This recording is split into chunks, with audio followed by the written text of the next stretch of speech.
linear and nonlinear functions. Can you give me some characteristics of linear and nonlinear functions?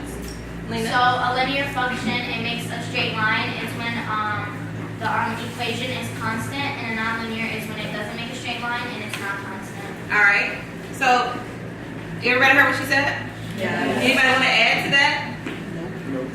What about in the table? What did you all notice in the table when we did those types of functions? Linear and nonlinear. Any characteristics there? What did you notice?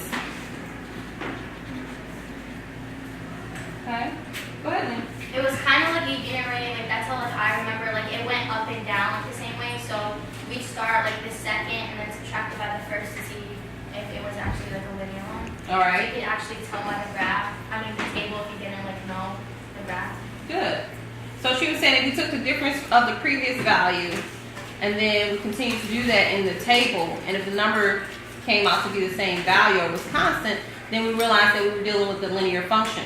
But if we did the difference and we see that the values are different, then we realize that we not necessarily dealing with a linear function, that is some type of other function, but we can determine that by how many differences we take.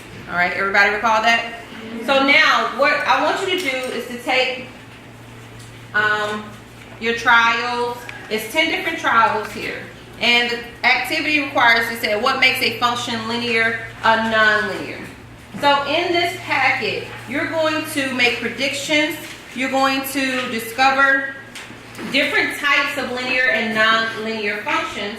And in the process, you need to be able to analyze it and verify or justify why you believe that function is linear and nonlinear. Okay? So I'm going to come around to your groups and listen to your conversations and see what kind of conclusions you're drawing just based on the trials that you're doing. Any questions? All right, so we're going to pause just for a second and then I'm going to start.